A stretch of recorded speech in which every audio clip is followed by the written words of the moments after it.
teaching, and I don't know how many dads do this, but I'm just throwing out how many dads out there either engage in healthy activities with a kid, and how many dads engage about healthy eating and practices and nutrition practices with their kids. Welcome to the Dad Central Show, hosted by Ed Gow Jr. and Drew Solon. We know dads want to see their kids succeed, but they don't always know how to get there. This show gives dads the tools they need to raise confident and successful kids. What is up, everybody? It's Ed Gow Jr. of the Dad Central Show and Dad Central, and I am with the man in blue. That would be Drew Solon of Dad The man in blue named Drew. And there we the go. Dad Central Show. Yeah, you're good with the rhymes. Yeah, the man in Drew, the man in blue named Drew. I just thought about that. There we go. Here's my question to you. Yes. Is it really blue? I don't know. Is it just a different color? For those who are just listening on the audio. Yeah, you won't be able to tell. But that's the reason why to watch. Is it aqua? Turquoise? Turquoise? Well, you know who would have to ask? Under Armour. What's their color palette for this shirt? And then we'd know for sure. But in the interest of honoring your color, the blue. Call it blue today. Okay, whatever. What's up? What's up? How's mobility these days with you, Drew? How's what?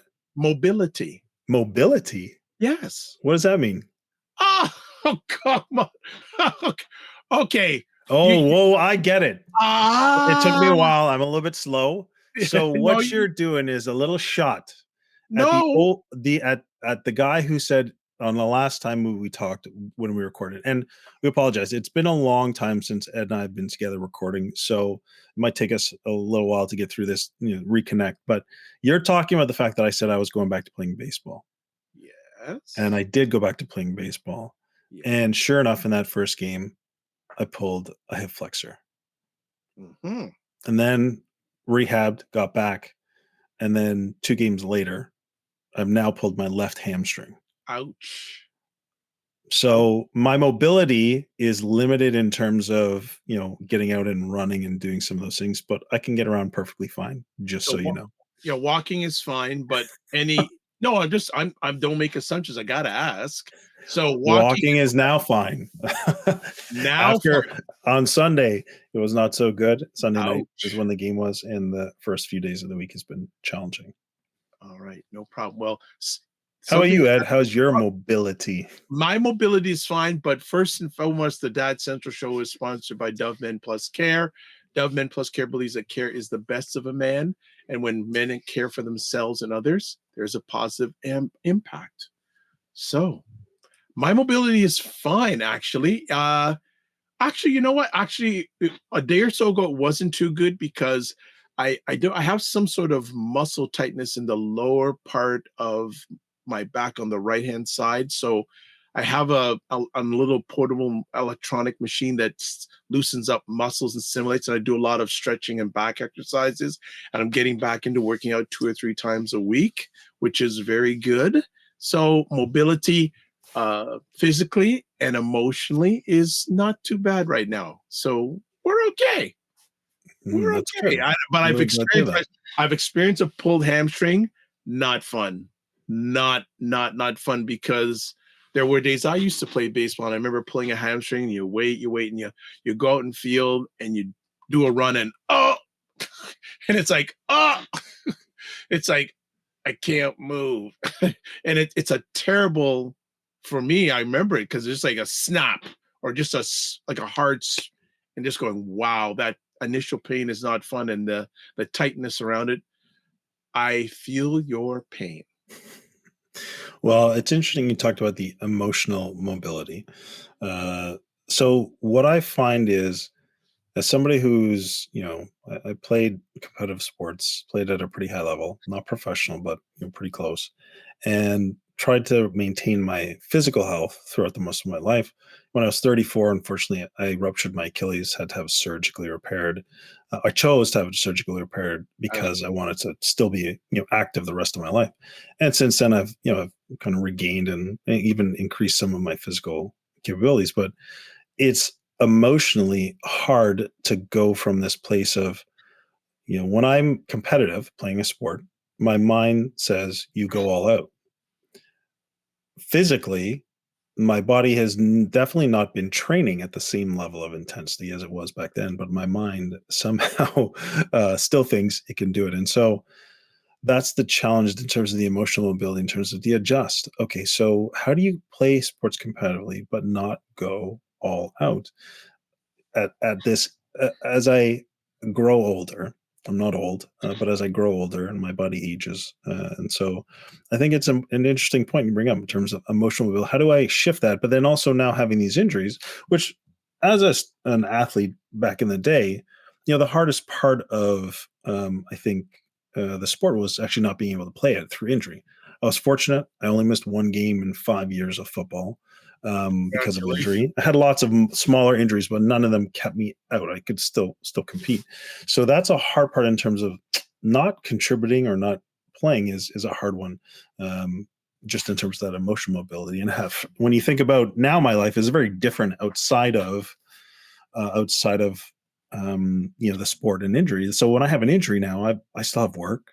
I still have a family. In fact, a pretty demanding family, right? 5 kids.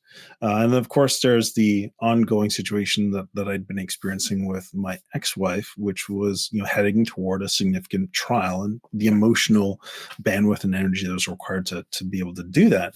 So Kristen very wisely said to me, Drew, you think you got a lot on your plate now that's contributing and may be a factor in you having these muscle strains at this stage. So some of that mental emotional bandwidth, how it all connects, can be challenging.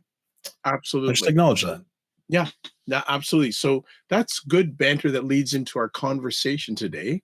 It is, while we're recording this in June 2024, it's Men's Health Month.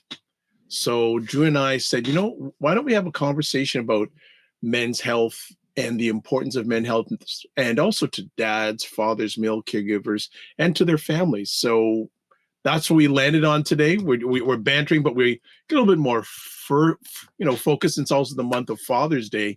So when we kick off this conversation, Drew, where do you start? Where do you take off on this conversation topic? Well, you and I were discussing before, and the way that my mind looks at it to try and categorize and simplify it was, we have our internal health, and then we have our, you could say, external health. That's what you shared, and so I thought a little bit deeper. I said, well, what is that? In my internal health, well, I could say it's my mental health, my emotional health, obviously my physical health, like internally, but then also, spiritually, like so mental, emotional, spiritual, physical health is internal. But then external health, like what are those? And of course this isn't based on some scientific model or anything. It's just practically as a dad, what does that look like for me? I was thinking about, well, what about my purpose or more of my vocation externally, significant part of me? What about socially? So do I have friends, family? Do I feel connected to my community? And then also externally, I think about, well, what about leisure or recreation? Ways that I can recharge or rest or gain some sort of satisfaction of the other ways that I'm spending my time outside of family and my career. Is there more to my life than just work and home, work and home, work and home? Right? Is there more? And I think there should be more, and I think it adds a lot to our health externally. So that's kind of where I landed when we were looking at health, both internally and externally. How about you? What comes up for you when you think about Well, I health? think one of the things, and I don't know if a lot of dads, fathers, male caregivers, men, I look at it one of the ways of health is a gift, right? When you have good health, it is a gift. When you don't have good health, it's not a gift. And not only looking at you said internal, external, mental, spiritual, emotional, but not only how that impacts you, but how it impacts your family and others that you come in contact with. I don't know a lot, everyone thinks, well, I'm in good health, but how does that impact your family, dad? How does that impact the people you come in contact with on a regular basis? And just making sure you do a checkup, and not just, again, the whole thing that how many men go to the doctor on a regular basis, and People get tired of me saying it. I go to my doctor every 2 or 3 months, not because I need to, but my health is important to me.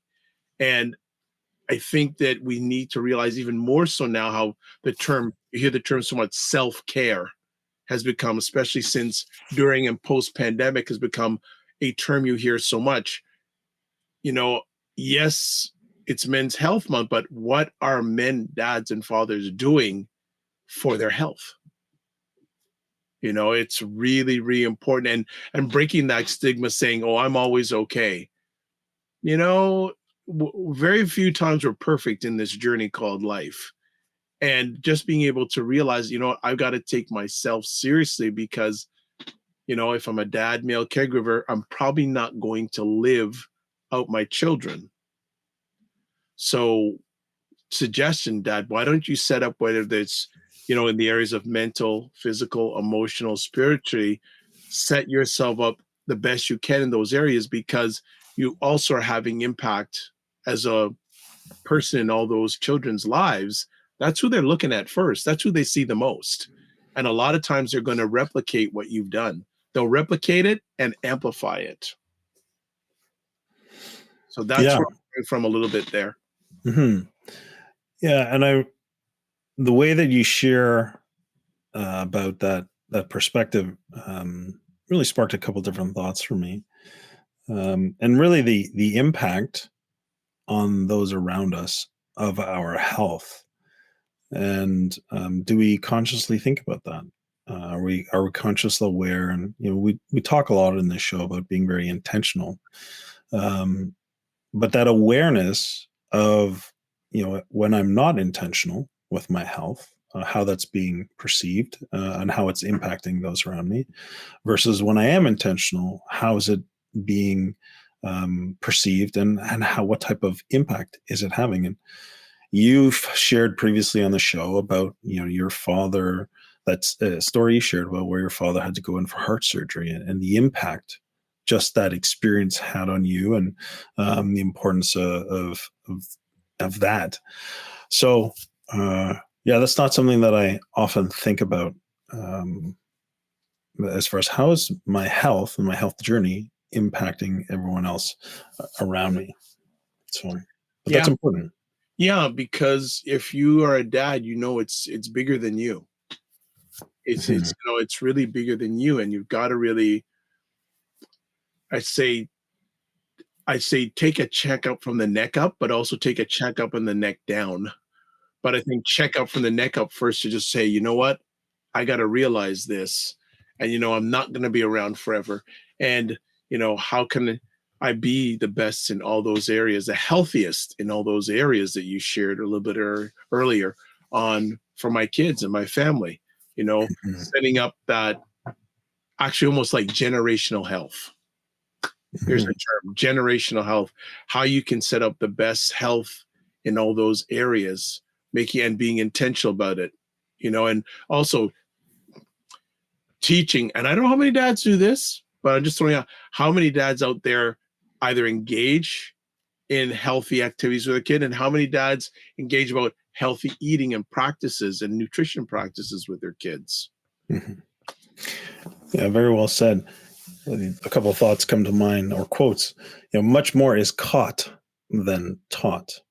You hear that often said, and means dads, our children, our partners, our family are watching us, Oh whether yeah. we realize it or not. And so, to your point of, are we teaching? Well, are we teaching through our own example? Are we Mhm. living out healthy mindsets? Are we living out healthy practices, healthy habits, healthy eating in front of our family, as well as then talking about it? And sharing the benefits, or all those other things. Yeah, absolutely important. The other thing that came to mind was when we did our recent podcast with Scott Donnell, and he talked about leaving our children a heritage, not just an inheritance. I know the conversation was really focused on financial literacy, but this idea of heritage, a health heritage, it can also be transmitted, as opposed to a healthy inheritance. Great, but a heritage of health, I think, is could be quite impactful, and that's an amazing idea of a legacy that you described there. I think that one of the quite actually hosted a conversation this morning, and I asked the two fathers, "What legacy do you want to leave your kids?"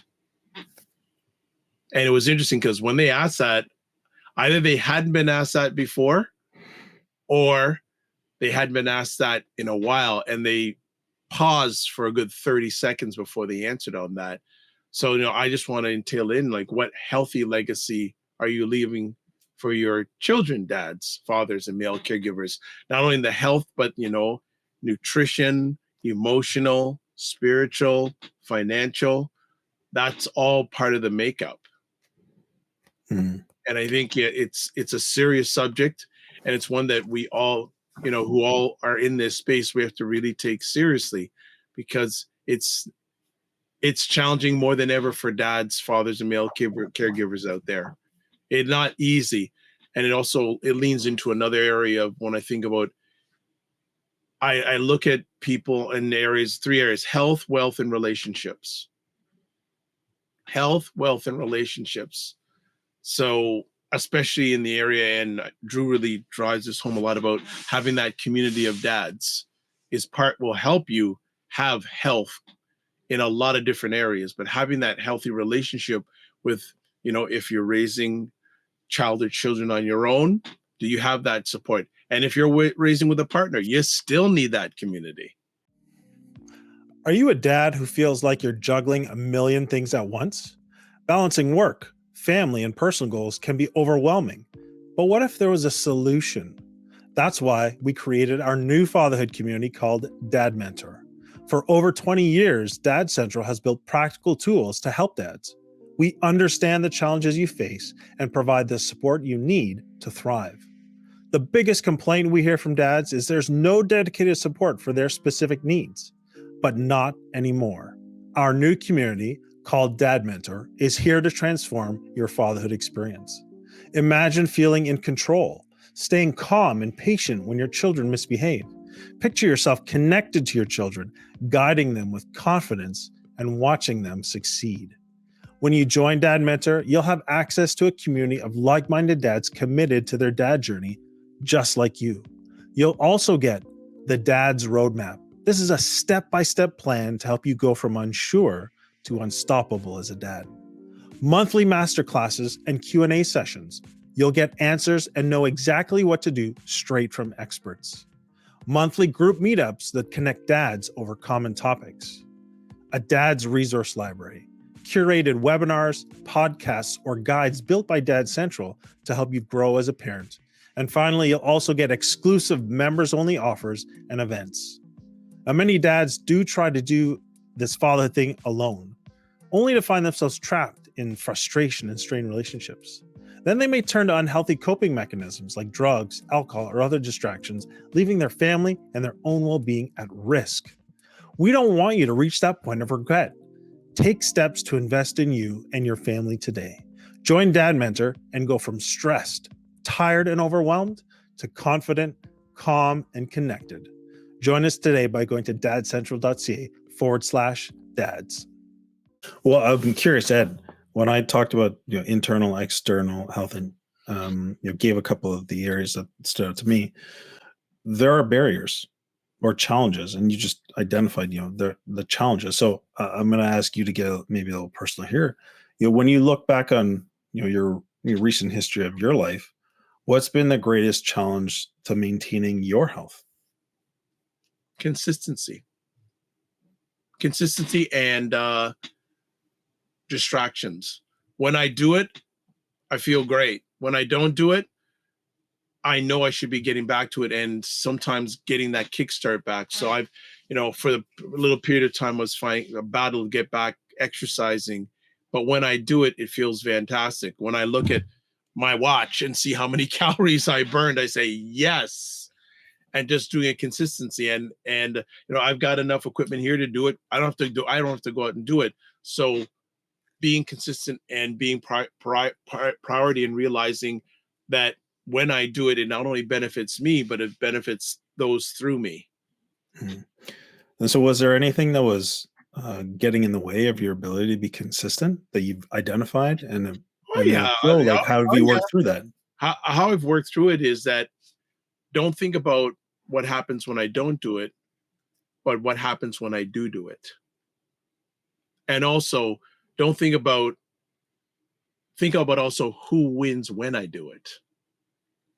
So going a little bit beyond yourself, right? So Absolutely. yes, shifting a mindset of, okay, rather than focusing on the negative, oh man, and then maybe even beating yourself up, I screwed up again, I didn't get it done. You shift to this mindset of, look what happens when I do it. Look what I have to gain. Look Yeah, at the benefit. Look at the success. I take some of the best showers after I work out. Small rewards, right? It's a Okay. huge, no, it's a After huge this, reward for after I me, work Drew. hard, I love my showers, Drew. I get this benefit. But Yeah, then taking it to the next level of, now that I've done that, look who else benefits. yeah, Okay? absolutely, absolutely. It's I think that, and I think this also mirrors on the whole area of procrastination, right? And a lot of people, and my main mentor taught me this, that who doesn't procrastinate? Most people are going to put their hands up. So first of all, you got to take that off, saying, no, I'm not the only one. So it's Mhm, not all on your shoulders. And then he said to me, don't think about what happens when you're not doing it. Think about what happens when you do it. mhm, That mindset. And then also don't think about, I'm going to win when I do it. It's who else wins when you do it. So mhm, and I think also combining discipline, right? The people who have achieved a lot in life, most of the times it is discipline. That's like really, you look at their discipline, because again, we look at the end result, but we don't look what it's taken for them to get to that end result. Most people just look at the end prize, but if they look at what that person went through, they ain't gonna do that. But they said, okay, that's good. I just want the end prize. So again, it comes to that, relating back to the health thing, focus, discipline, you know yeah, everyone has that challenge, but the thing mhm, is, when you pay attention to your health in the different areas that we've shared today, you know that's fantastic, that's great, and it's bigger than you. So you'll feel great, and then you're going to probably inspire, directly or indirectly, your family, your kids, and others that you come in contact with to be greater too, because you're going to be a positive. mhm. Yeah. I think I'll add one idea to that, and it comes from, you guess, Mr. John Maxwell. Mhm. And he tells the story about the rule of five. And so, what is the rule of five? He says, well, imagine this: you have a tree in your backyard, and you've got an axe, and you go out to this tree, and every day you take the axe and you swing and you hit the tree 5 times, not 50, not 500. You just take it every single day. You go out, 5 swings, put the axe down, go back in. What's going to eventually happen to that tree? It's going to fall down. 100% fall And upon, so yeah. this idea of consistency and consistency compounding is really crucial. The why I think the rule of five is so powerful, two things. One, it shows only 5 swings of the axe, and I'm going to knock a tree down. If you have a tree of health, that you're like, I've got this mighty oak in front of me in terms of what I've got to cut down in terms of improving my health. You don't need to chop it all down at once. You need 5 swings a day. And that 5 swings a day might start with one thing. And that one thing might be going to bed an hour and a half earlier and not having your devices in front of your face, right, for the last half hour before you go to bed. That might be your one thing that is essentially you taking 5 swings a day. So start with that. And then once you've got that down, then you move to the next. So everything is achievable if you just consistently work at it day by day. Right. So that's the one thing. But also this idea of identifying what are the most important factors. So when you're swinging the 5 times, what is it? So if let's say heart condition, I happen to have cardiovascular heart disease because of genetics. So when I think about it every day, I have a choice in what I put in my mouth. Do I take the carrot sticks, celery sticks, cucumbers, and do I crunch on those as my snack, or do I go for the chips? And how how often. So like one simple change. So you know what? Today I'm not going to go for the chips. I'm going to go for the, and what do I do? I have them ready and available. I just grab them. So one simple change, repeated over and over and over and over, can actually add up to significant gains down the road. And it's just identifying what is that one thing. And I encourage people, when it comes to making change, identify one thing that's going to be most impactful, but also is most doable for you. Like it's doable for me to switch out chips for, carrot sticks. The other thing that's doable is not to buy the chips in the first place. So those are all doable and they're not insurmountable. And I do those consistently over time. A year from now, 2 years from now, I go to the doctor and I get my cholesterol checked. Guess what? Hey, it's very different than if I made that one simple change. So I don't know. I just share the real five. I think it's very powerful because of its simplicity, but also the results of when you consistency compounds, as they say, right? Yeah, I'll piggyback on what you said about just take one step. Really, don't make it complicated. I've shared, Drew is a very big fan of John Maxwell, and periodically I will share. I had the opportunity to meet him many years ago, and it was just funny because the way it happened, it probably would not happen today. But I had that opportunity to meet him, and I sat down with him, and just him and I at a table, and I said, you've written all those books, like so many leadership books, world renowned, etc.